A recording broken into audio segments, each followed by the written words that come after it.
Welcome back to Hashtag Single with Jeanette Bonner. I am not a relationship expert or sex therapist. I'm just a regular New York City woman navigating the world as a single, independent feminist.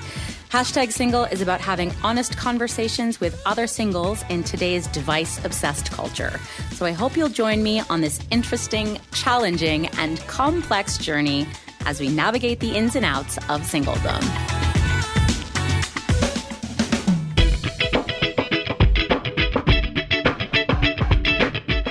Hello, everybody. Welcome back to Hashtag Single. I am Jeanette Bonner, your host. Welcome to June. We are all still in quarantine. We are all probably still single. Nothing has changed. It's like time does not exist. I'm really excited for our one-on-one episode this month to welcome my friend Renee-Michele. Renee-Michele, thank you so much for being here with me. And Renee-Michele brought in her friend Lee to be our voice of the patriarchy. Lee, thank you for being here with me today. Hey, happy to bring the patriarchy into the room. Sometimes we miss it, you know? We're like, where is the patriarchy? Oh. Yeah, we really need more. Like, where's it been all this time? I'm here. I feel its absence often. It's true. It's like a gaping hole in my heart. I'm here for you. Thank you. I appreciate it. I appreciate you coming too. I know we can't see each other, and I'm looking to the day that we can all meet in person, but thanks for saying yes. So you know the rules. You're just going to sort of sit back and listen as Renee-Michele and I chat, and then we'll check in with you later. Sound good? Sounds great. Cool. All right. Renee-Michele, let's get friggin' into it here. Yes. How are you doing? How is your life being single in quarantine?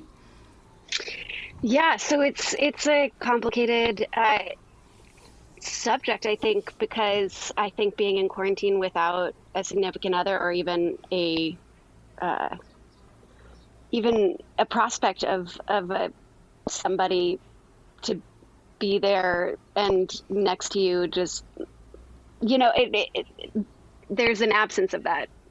Yeah, it's freaking lonely, dude. I think it amplifies it's even more amplified in quarantine because it's not even like I don't want to, on the best of days when we're not, you know, experiencing a pandemic and civil unrest, like I don't love going on the apps at all, awful. Ever. And so like, even so now in quarantine, it's like, do I really, like, what is the point of the apps in quarantine? I don't know.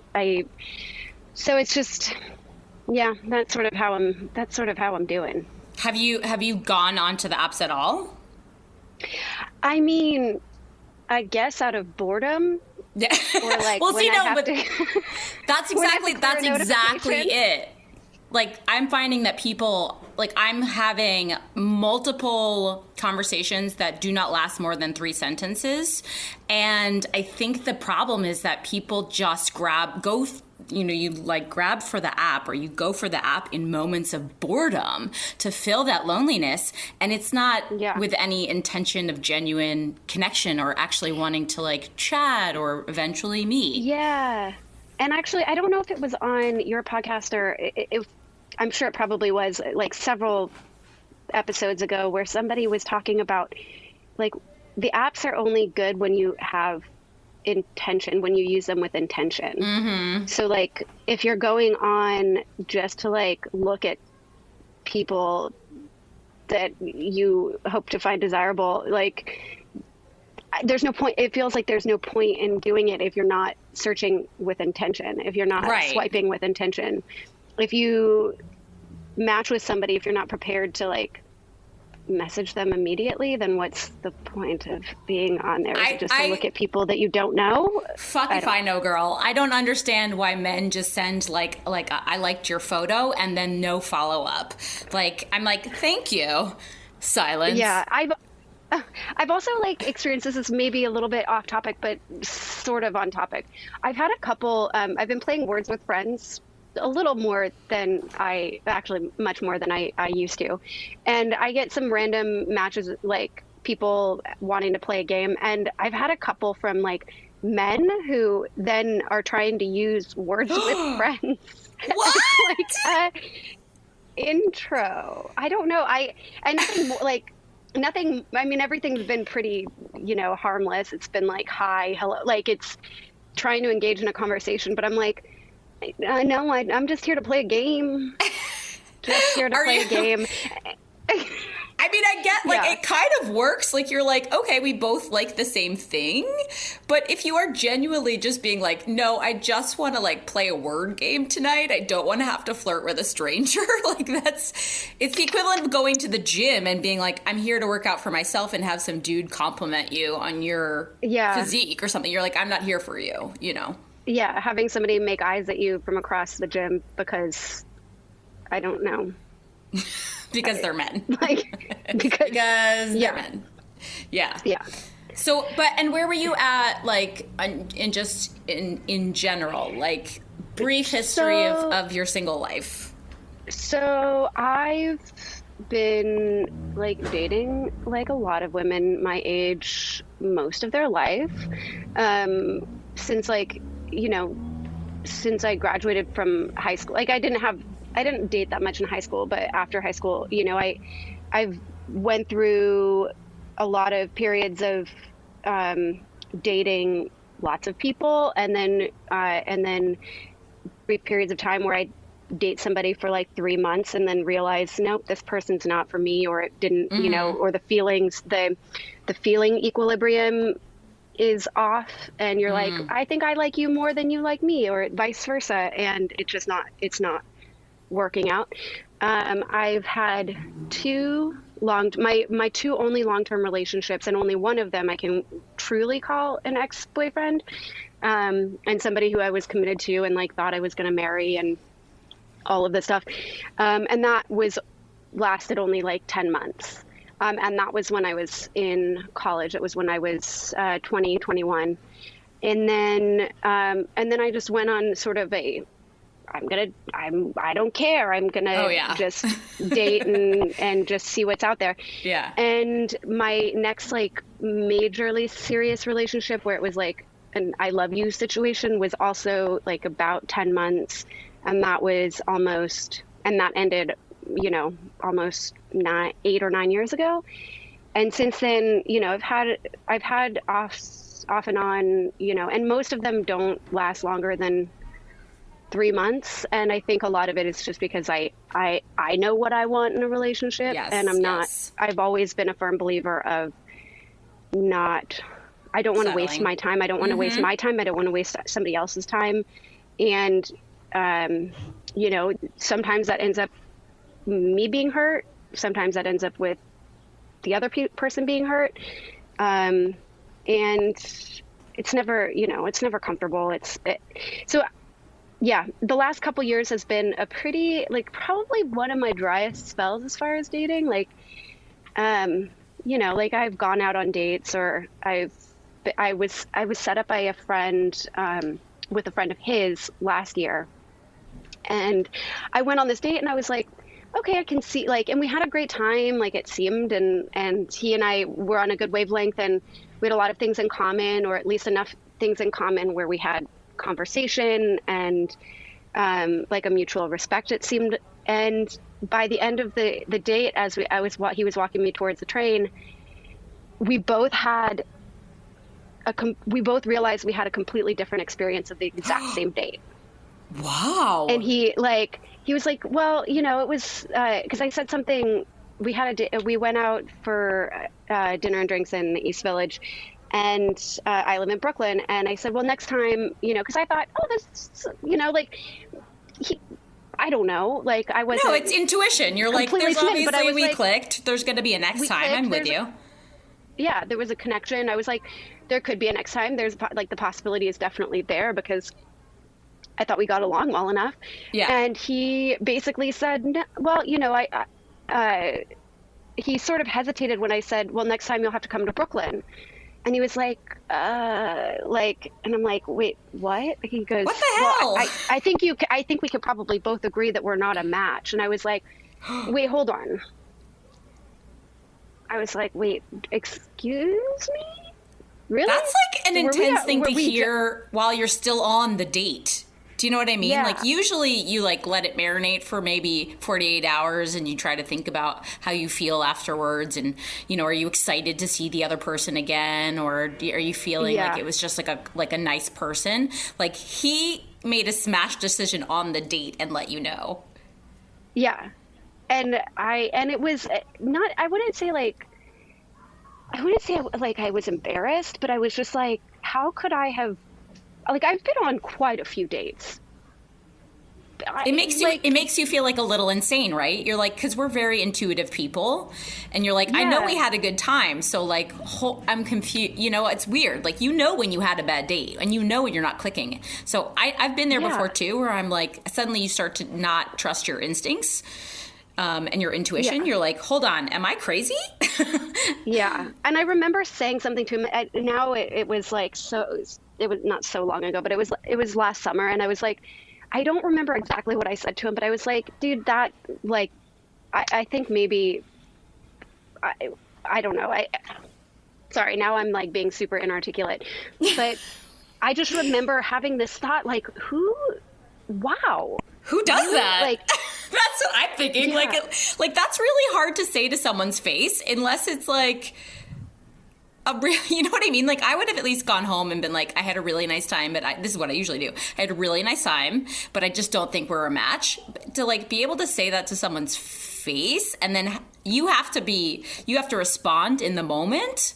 That's so uncomfortable where you're and like, then not be like emotional, because it wasn't like, I think I remember having an emotional response to it. And not that I like started crying or anything, but I was like hurt. I did get kind of angry and hurt. And I was like, wow, we did not experience we did not have the same, we were not on the same date. You and I were just not on the same date. And it did make me feel a little bit gaslit, because I was like, then I'm questioning my own judgment. Did I, what was it about the conversation that lets you know that we weren't any kind of match? Well, this is like a huge disconnect between men and women that happens all the time, is that we're such analytical people by nature. And, you know, they always say that like women go home and they replay the whole thing in their brains and they think about, and if a dude's just like, nah, I'm not really interested, then women go, oh my God, was it something I said? Or, oh, I know it was that moment. Or was it, how could I have done it differently? Yeah. You know, we drive ourselves crazy like that, where guys are just like, I wasn't feeling it, and like moving on. Like, just know that you are in good company here, my friend. Yes. I have this weird suspicion that New York just gets in the fucking way. Just like, I'm just like, it just seems harder. I mean, this isn't news to anyone. It just seems harder to date here than in other places in the world, because we have an abundance of choice, and that makes us kind of snobby about who we spend our time with. But the people I want to date are the type of people that are in New York. And that's feels like the irony. Yes. No, you're like, I know, I'm so with you. Like, you want to date a driven, passionate, educated, cultured person, and these people are driven to New York City. It's quite a mess we've made for ourselves. I'm with you. Yeah.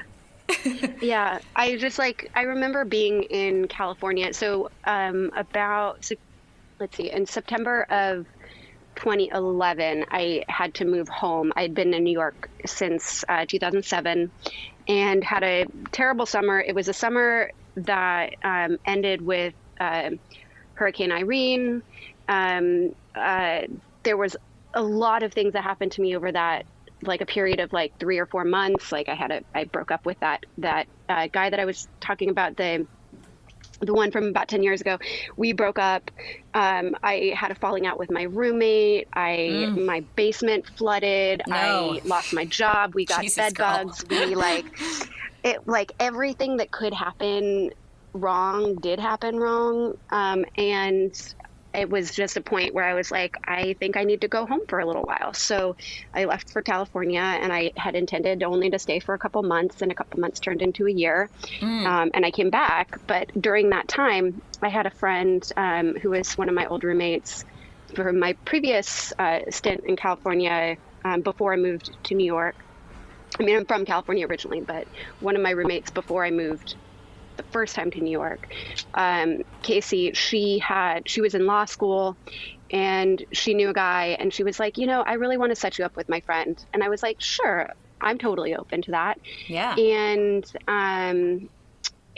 we started hanging out and getting to know, and we started dating, and it just became so it came so apparent to me that the people that I am most compatible with are not the people that are from small towns. I mean, not from small towns, but who are from small towns, who move to small towns, who stay in small towns. Those are not the type of people that I generally find myself, fully invested in or compatible with. Is it because you think there's like a stronger placement on the value of marriage and kids and suburbia and cars and settling down? Somewhat. I think also, even in small towns, I think there's a small town mentality, and I don't mean to demean anyone who's in a small town, who lives in a small town, who stays in a small town. I just don't think that those types of people are the kinds of people. I want somebody who wants to go to the city, who wants to explore, who wants to go to museums and wants to, go to and do the things that I am interested in doing culturally. Yeah. Go into the theater. Yeah. And it just is not, this guy also was a very meat and potatoes kind of guy. And not that there's anything wrong with meat and potato guys. They're very stable, and they know what they want, and they're very, but at the same time, it's just not what you're attracted to. No, I'm like, I want the variety. I want a vegan. The spice. I'm kidding. You want a vegan? No, I'm kidding. No, I want this. I want the variety. I want somebody who's interested in trying new things, and typically, like, the meat and potato kind of guy is not always interested in trying new things. Yeah, I hear you. It's getting out of their comfort zone. So I'm like, I agree with you. Like, I feel like my people are in New York and the people I want to date are in New York. But yeah, we're what's up with the men in New York that just like, I really think, I can't prove this, maybe Lee can tell us his opinion later, but like, I really feel that, and it's part of the fact that we're hardwired this way in our new social media culture, but like, if it's not amazing in the first 5 exchanges, guys are like, move on. There's a hotter, smarter, better woman, like, literally around the corner. So I don't need to spend time actually getting to know you. That's the only way I can explain why these conversations keep dropping off. Like, these guys just literally, I'll tell you this story really quick. So I was messaging this one guy from OkCupid. He messaged me first. He told me that my profile, he thought it was intriguing, and he wanted to get to know me. And I looked at his profile and I said that he seemed quite charming and I would like to get to know him as well. So we start chit-chatting. What are you doing this weekend? I was like, we both said we were going for a long walk. What else can you freaking do right now? And I said, send me your best photo. And I gave him my number. So I sent him my photo, and then he sent me his photo. And there was, a reaction moment, like a haha, whatever we exchanged about each other's photos. And then he just dropped off.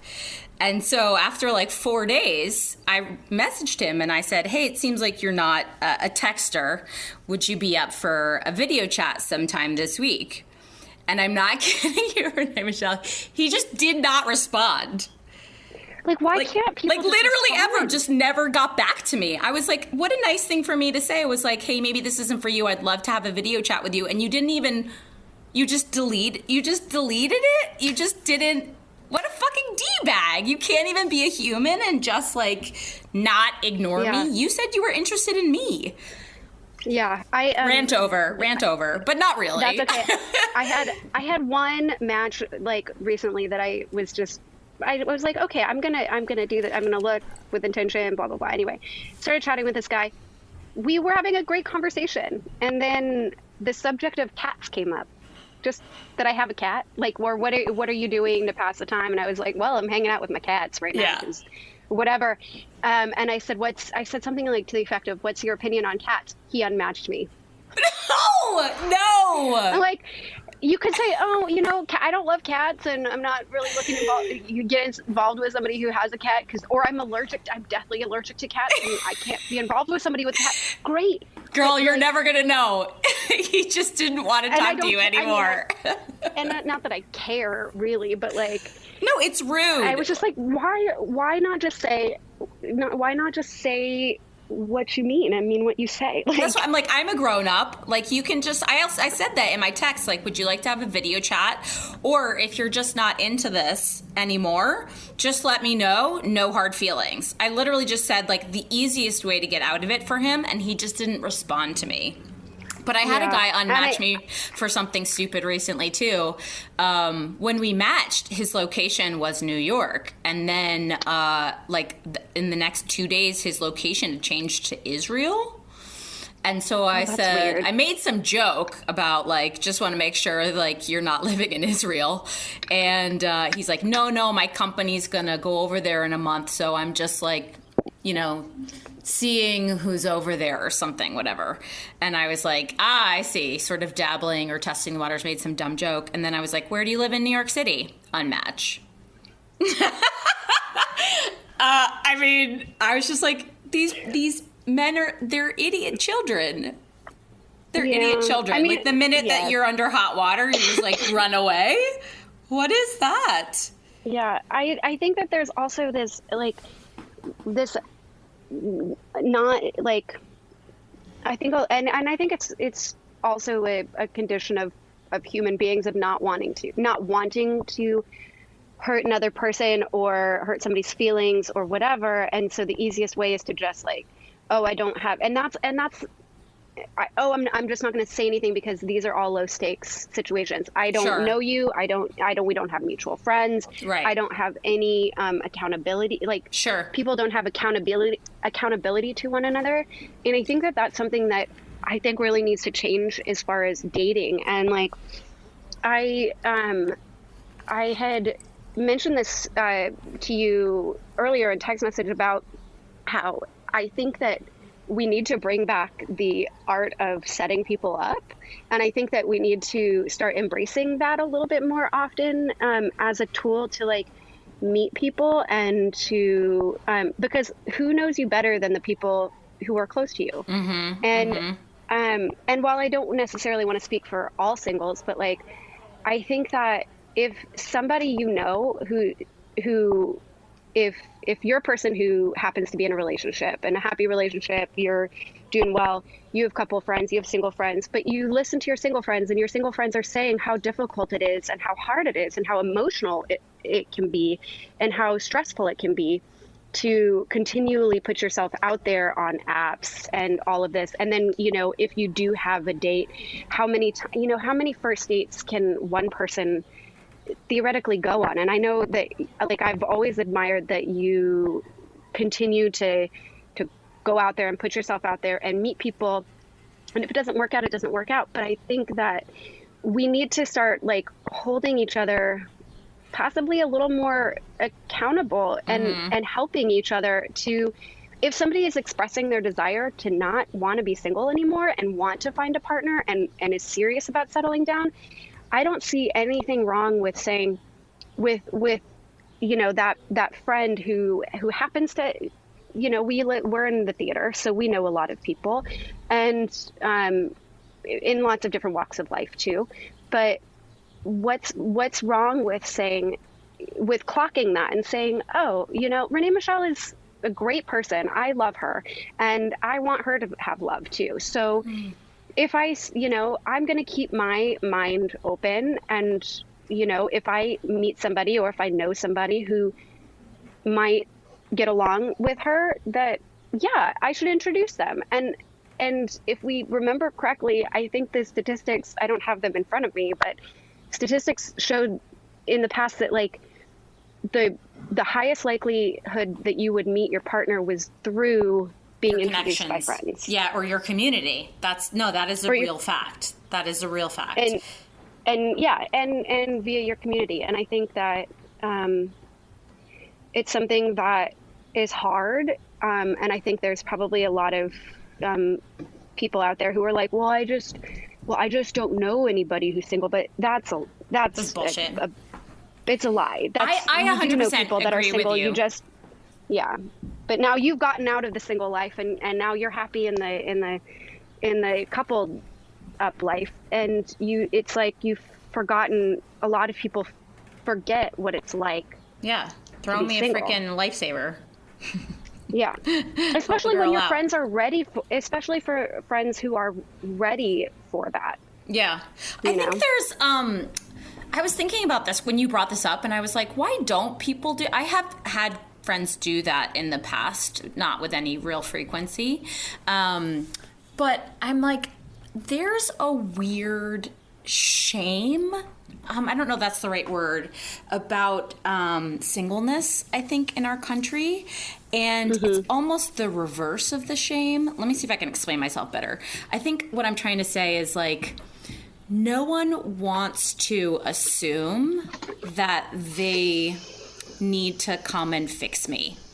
And so I think there's like let me step back. Like, you seem happy in your singleness. I'm not going to try to come in and be the like obnoxious uncle that's like, oh my God, you should meet my friend's son. You guys would be great together.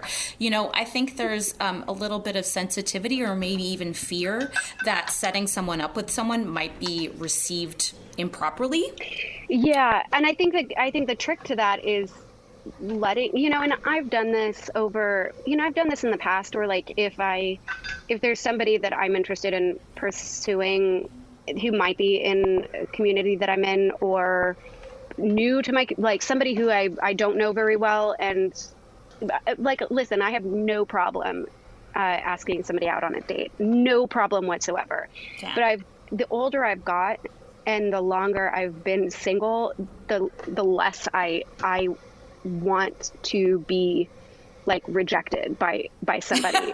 I would be, I mean, I know that there's the risk. I'm also an actor, so I know what rejection feels like. I know, I know I've been single enough and asked enough people out on dates that I've, been turned down for, and I still continue to do it, but I try to do it when I know, this person is truly single. And if this person has any interest in going out with me, because I don't want to make that person uncomfortable. Yeah, no, that's true. I don't. Yeah. Here's what I think like should really happen, because I've had this conversation kind of with single friends or even just friends that are paired up, and they're like, there is a weird, I love the accountability factor, but there's a weird pressure to have that date succeed. I'm thinking about this one instance. I went on this date. Yeah. A friend she worked in a restaurant, and she wanted me to meet the chef, and she thought we would get along like gangbusters. She was like, you have the same sense of humor. Like, you guys like the same things. Like, and I was excited to meet this guy, and there was just no physical attraction there for me. And not just physical, like there was no flirtation, there was no, sexual chemistry. There was no hint at being or feeling desired. And so when she was like, how'd the date go? And I was like, it went really great. He's a super nice guy. She was kind of pissed at me that I like couldn't see him for his value. She's like, you're making too quickly of a decision. Like, you should try to go out with him again. And I was like, no, I'm letting you know, like, he's a super nice guy, but it just wasn't there. And she was upset with me. So I think what I think really should happen, and I love this, and I don't know why we don't do more of this, is just like big group settings where you invite a couple of your single friends to like maybe meet, and the pressure is off. So if you have like a picnic with 6 couples, invite 3 or 4 random single friends, because that would be an environment to meet people. Yeah, like what the hell? Why don't we do that anymore?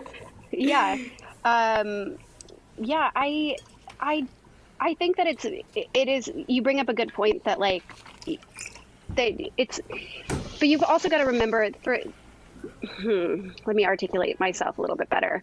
I think that if I'm saying to my friends, hey, I'm interested in finding somebody, I don't know, I'm exhausted from looking on apps. I'm exhausted from being rejected by people or whatever on apps, and I'm open to the idea of being set up, and that those people need to also listen to the fact that, like, remember that just because one person thinks that this person and this person are going to be perfect for each other, it does not actually mean anything.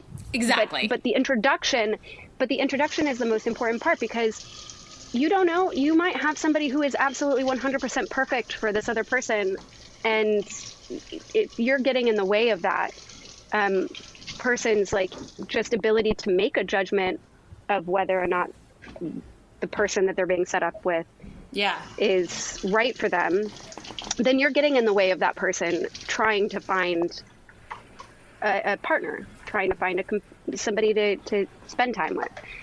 And I don't know if that was... No, I'm with you.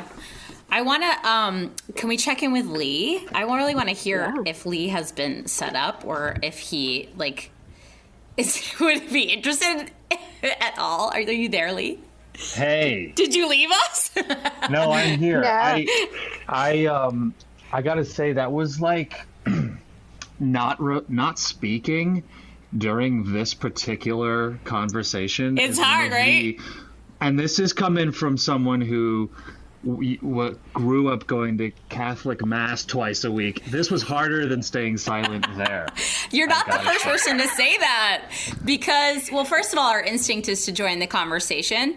But I love it as a social experiment, because it's the first time that, like, men have to shut up and listen, which is usually the experience that women have had most of our lives. Right. And a lot of guys have said to me, like, it was so interesting to just sit and listen to women talk to each other about dating. Like, they learned a lot just from, like, listening to us talk.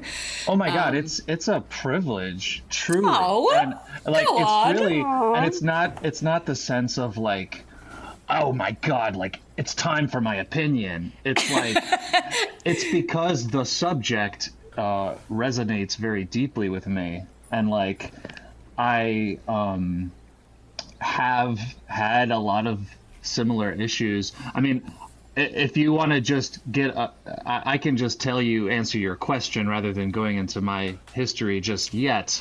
But yeah, tell me. Well, I want to know, like, specifically when we're talking about, like, app experiences, and if you are experiencing on the other end the kind of bullshit behavior that Renee-Michele and I are experiencing, and B, just like, if you as a male have been set up, or if you're, like, open to the idea of it.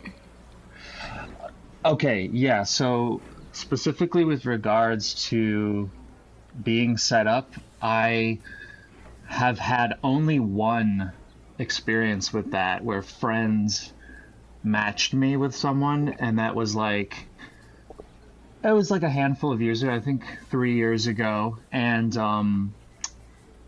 it was surprisingly fraught with a lot of expectations. Pressure. Yes. Yeah, it was a lot of pressure. Now, I just want to say that the idea of going back to the old-fashioned ways, like Renee-Michele was saying, like, I would love that, like the group picnic, and like just being thoughtful toward like your friends who are single, and trying to do it in a way where it's not a pressurized situation. Like, I like the idea of it being like, hey, let's just bring like a few singles, and it's like no pressure for them to be perfect for each other, but like, they're single, we're couples, like, let's give them someone to vibe with, who's in the same boat. Yeah.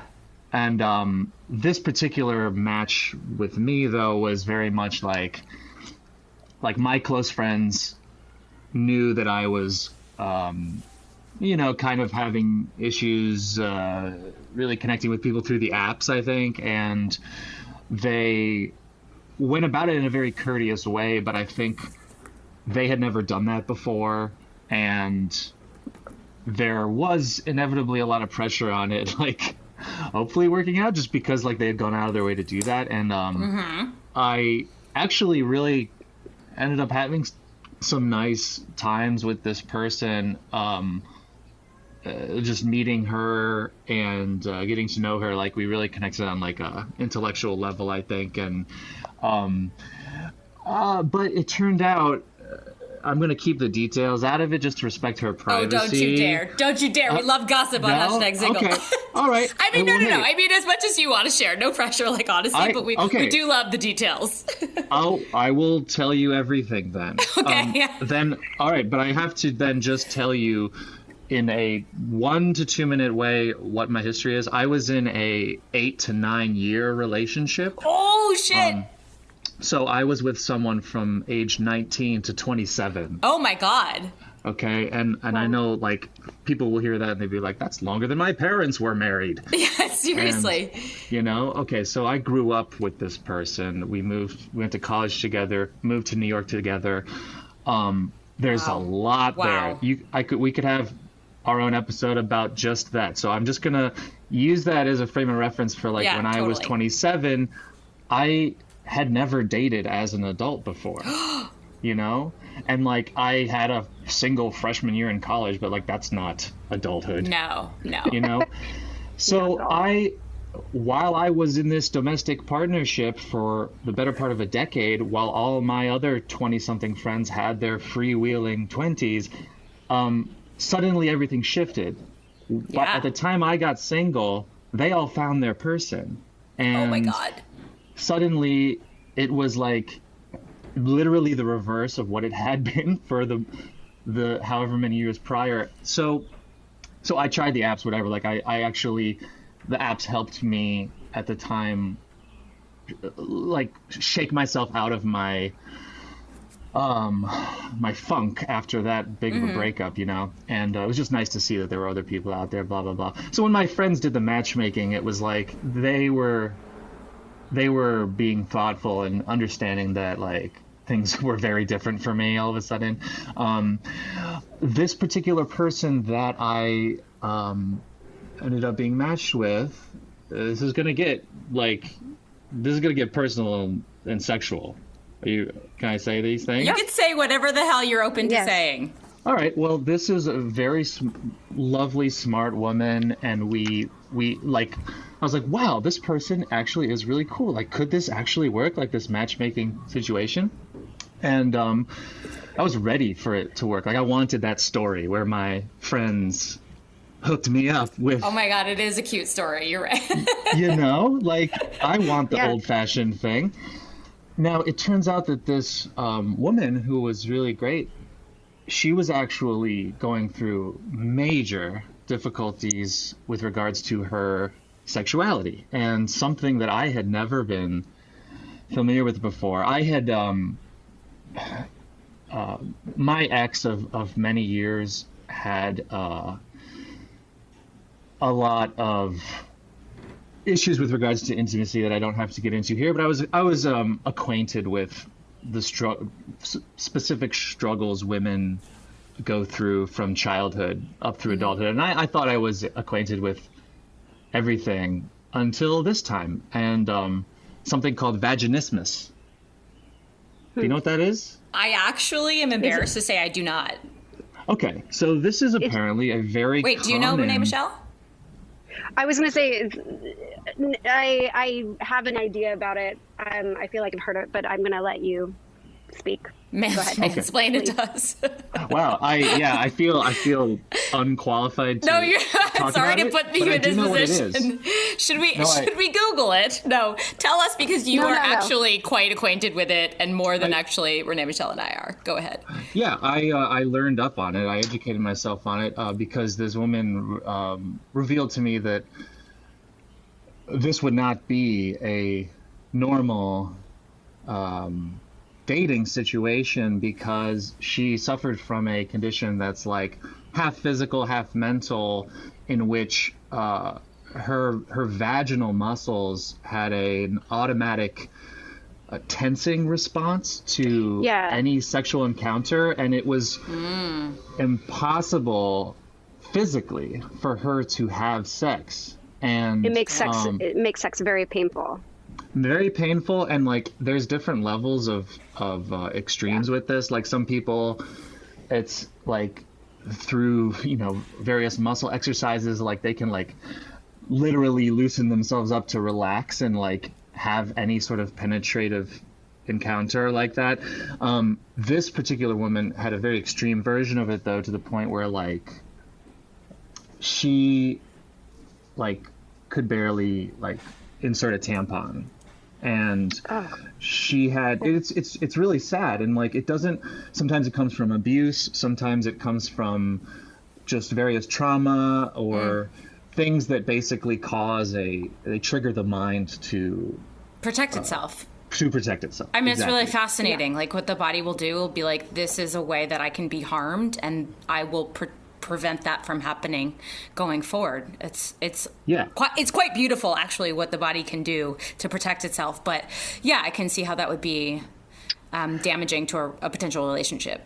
Yeah, and I felt when I had not heard of it before until she told me. So like it wasn't like some sort of deal breaker. I was like, oh gosh, that's I'm sorry you have to go through that. Let me educate myself on this.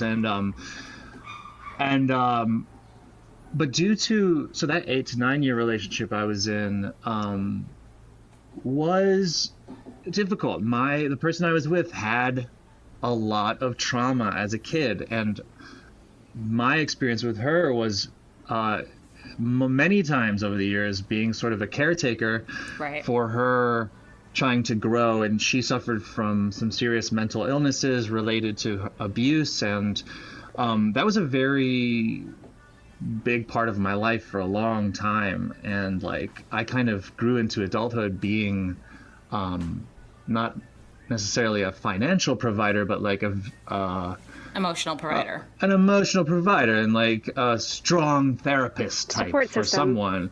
Yeah, and so this was really just like a couple years after that breakup. And so while I felt honored that this new woman I'd been matched with, felt comfortable telling me of her story, just the thought of entering into another relationship where I would have to sort of like walk someone through their recovery process was just too much to consider for me. And like so that's the only time I've been matchmade, and it's like so specific, like, and it's like the reason it didn't work out is like just so specific to me and her and my history and her history that like I don't think this gives me a whole lot of generalized experience with matchmaking, but like in general I'm all for that idea. And I think that technology being what it is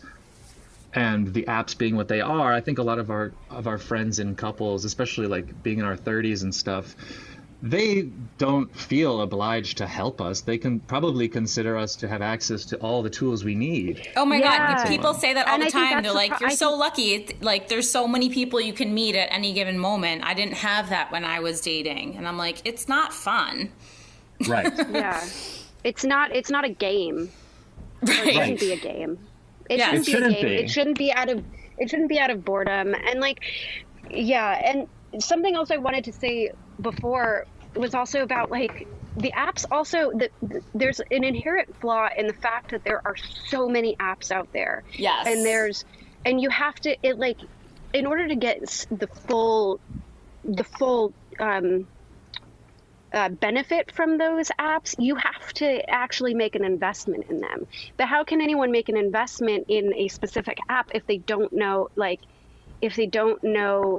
that it's going to really work out? Like how many times has Tinder told me that, oh, if you just upgrade, then you'll see who's matched with you. Like, or OkCupid, which used to be a completely free platform, has now been like, I can't even search for people. I can't even see who's liked me. So I can't even sift through those like I used to and say like, oh, this person liked me. Oh, okay. I can see, we're going to talk about this because I can see who likes me and I don't pay for it. Okay. I must be doing something wrong because we'll talk about it later. It's so boring. But like, there's a way to see like who's messaged you, even if you haven't liked them in advance. Yeah. But yeah, there's a million things. It says like mine says something insane, like 3,000 people have liked you. If you want to see who they are, like pay us some money. And I'm like, I'm okay. Because that's the stupid thing about it, is that if you pay money, that doesn't necessarily guarantee that anything is going to go better. Like, because it's not that I'm not matching with people or not getting messages from people, but if you can't have a conversation with me for more than a week, then me paying more money is not going to fix that. You know what I mean? No. And if I had the money, I would, if I had the money and the disposable income, I might actually look into a professional matchmaker, because, but then I've also heard horror stories about those, I think, in your last episode, but professional matchmakers can't guarantee that either, but there's a more dedicated investment that you're making in those types of matchmaking. And I'm like, why?